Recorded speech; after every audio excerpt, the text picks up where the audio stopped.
My name is Henry Martin Wuga.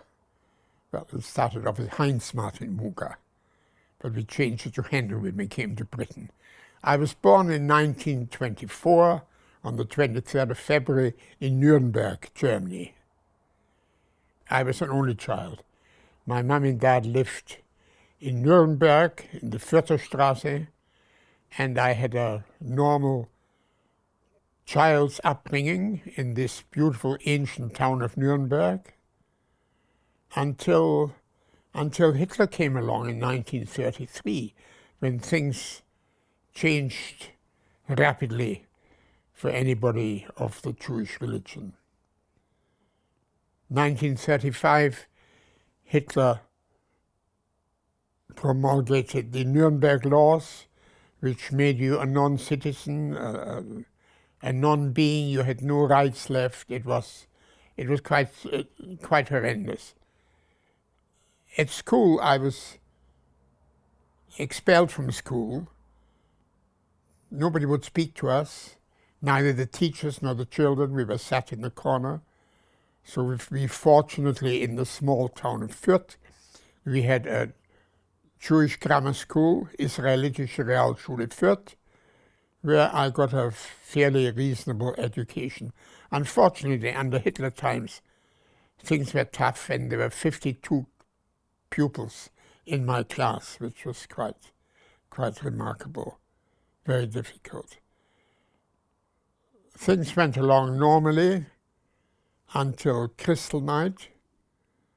My mother took me out of school. I went to Baden-Baden as an apprentice in a kosher hotel.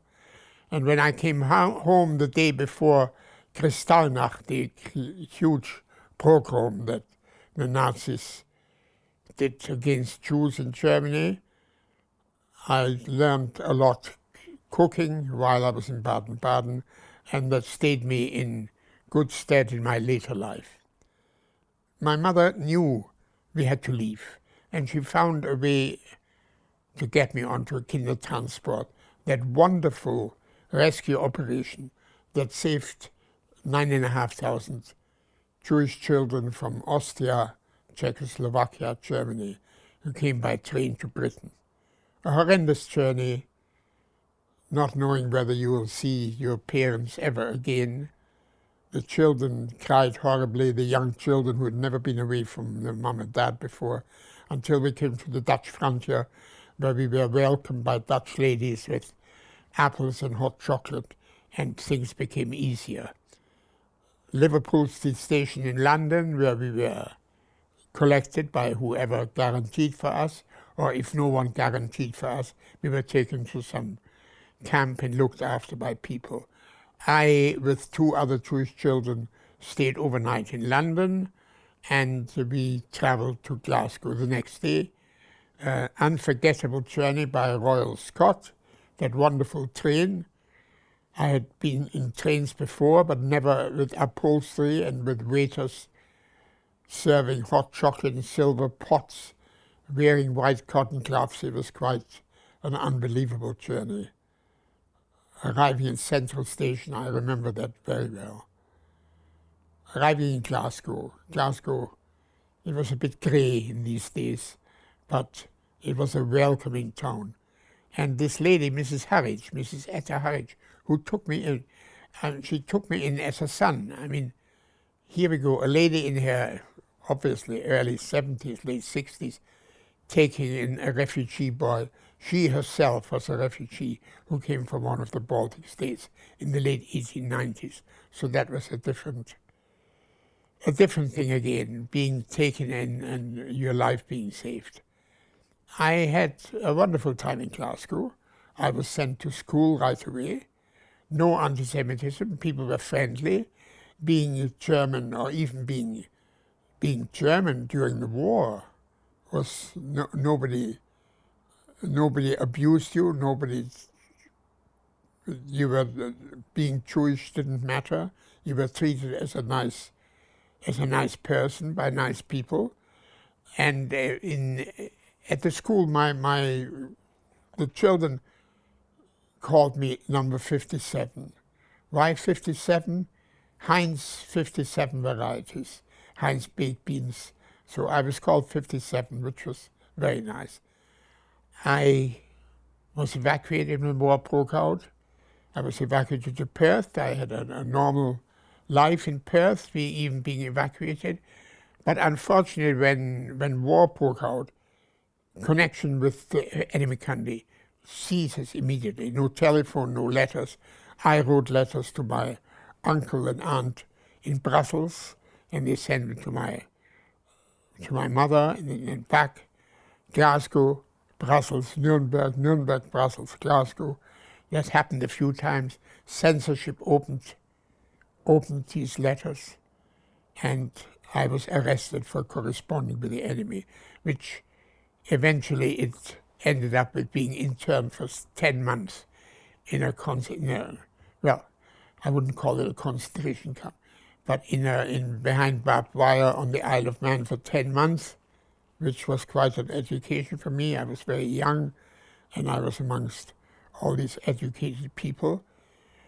When I came back from internment after 10 months, I started working in a Glasgow restaurant, the Corn Exchange, opposite Central Station, and I went to the local youth club, international youth club, mostly German and Austrian Jewish refugees in Sochi Hall Street, the little house on the hill. That's where I met my dear wife, Ingrid. She was one of the young people. There were about 30 or 40 young people. We were very active.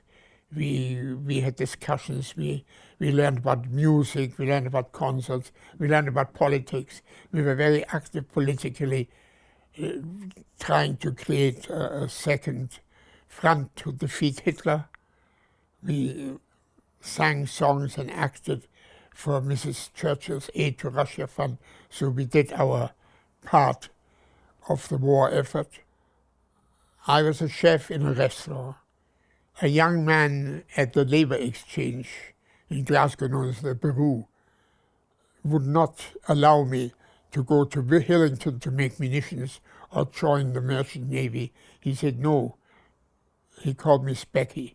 We also need people cooking for the public in Glasgow. So I had my war effort was simply being in Glasgow and looking after the public in a restaurant.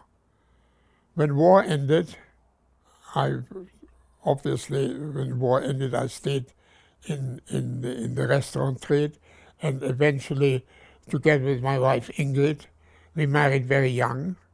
We were only 20. We all met in that youth club.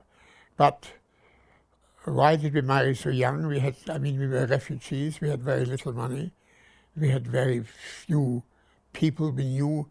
But Ingrid had parents, and they were very kind to me.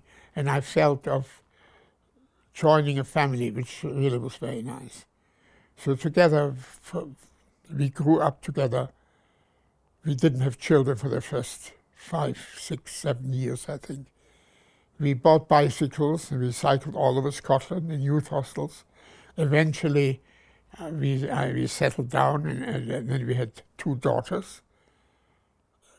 A period of most interesting to all of a sudden. We are young people with 2 daughters that grew up, which was very nice indeed. I was still in the catering business. Ingrid was a fantastic dressmaker. She was good with the needle. She could sew. She could design dresses. And we were very happy.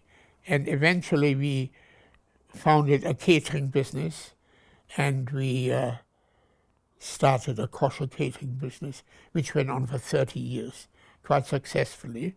So we obviously became a family. We grew up, and we had a very reasonable life, and very proud to have daughters. And eventually, of course, the family grew, and we had wonderful holidays. We were skiing mad. We skied in 1944. Ingrid and I already skied here in Lynn Park in Glasgow. People looked at us, who skis in Lynn Park? We went there by tramcar, and people were amazed. But we had a skiing life. The winter meant a lot to us. We both ski bob together, both Ingrid and I. I skied till I was in my 90s. Ingrid skied till she was in the late 80s. And eventually I worked for British Limbless Ex-Servicemen's Association.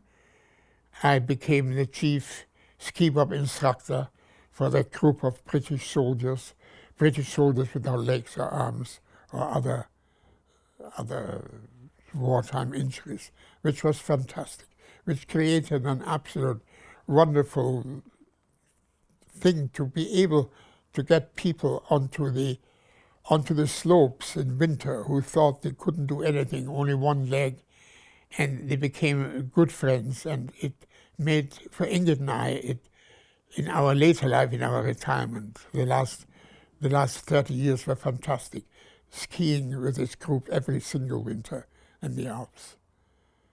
Ingrid passed away, unfortunately, a couple of years ago, but she lived till she was 96. So, I mean, we had a wonderful life together.